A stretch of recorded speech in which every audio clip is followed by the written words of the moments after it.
La deuxième étape dans le XYZR, c'est le deuxième grand cercle, le cercle jaune. On vous a déjà dit, si le patient est robuste, ce que j'appelle un turbo-grand-parent, pas besoin d'aller à l'étape du cercle jaune, on peut arrêter là. Mais pour tous les autres patients, bien, on passe à la deuxième étape qui est l'évaluation des facteurs de risque de syndrome gériatrique. Si vous allez dans la littérature, sur les banques de données, vous allez voir les syndromes gériatriques, là, on peut en trouver une trentaine de différents, lesquels sont centraux et nécessitent qu'un clinicien de première ligne s'y attarde. Bien, il y en a 4 principaux. C'est des syndromes gériatriques dont la recherche est basée sur un niveau de preuve généralement modeste, donc un niveau de preuve B, parfois C, mais qui ont un intérêt soit stratégique au niveau de diminution de risque d'hospitalisation ou autre, ou qui a un enjeu moral. Donc, ce sont les ABCD, EF. Le A, c'est l'acuité sensorielle. C'est l'acuité donc visuelle et auditive. Il n'est pas de question de faire passer un test d'audiologie à tous nos patients. Il n'est pas question de sortir la charte de Snellen puis faire un examen de la vue à tous nos patients au bureau, mais c'est de demander aux patients, avez-vous remarqué que votre vision ou votre audition ont changé dans les derniers temps? Et si oui, pour les yeux, à quand remonte votre dernier examen de la vue chez l'ophtalmologiste ou l'optométriste? Si ça fait un bon moment, peut-être que c'est un bon temps de le faire.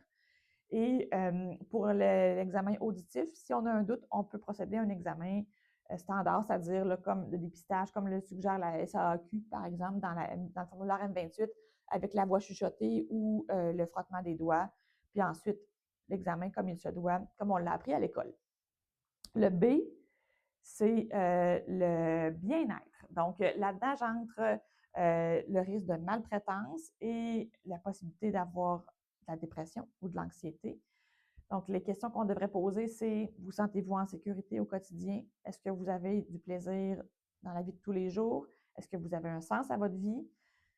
Pour dépister donc les problèmes de santé mentale fréquents en gériatrie. Le C, ce sont les chutes. Et en ça, j'inclus les troubles de démarche, les troubles d'équilibre, la santé osseuse, donc tout ce qui nous permet de dépister la possibilité de trauma par chute. Donc, ce qu'on veut savoir, c'est est-ce que monsieur et madame qui est devant vous, est-ce que vous avez chuté dans la dernière année, passé proche de chuter? Est-ce que vous avez peur de chuter?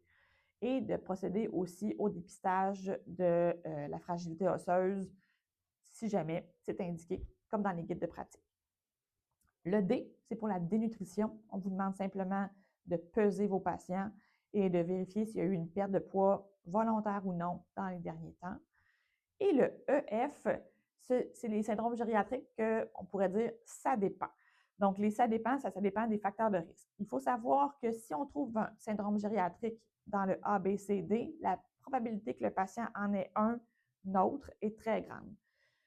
Toutefois, il n'est pas recommandé de dépister, par exemple, les troubles cognitifs, l'incontinence, la dysphagie, la perte d'autonomie, les enjeux de conduite automobile, l'hypotension orthostatique chez tous les patients qui se présentent au bureau, mais selon leur facteur de risque ou selon, donc ça c'est le F, facteur de risque, ou selon l'évaluation du clinicien. Le patient, il a manqué beaucoup de rendez-vous, il est plus mêlé que son habitude, il se plaint, il y a une plainte subjective de troubles cognitifs, ses proches s'en plaignent, ben oui, là c'est le temps de dépister, de faire un repérage des troubles cognitifs, mais pas chez tout le monde, contrairement à ce que plusieurs outils similaires au XYZR nous suggèrent de faire un Fallstein chez tout le monde.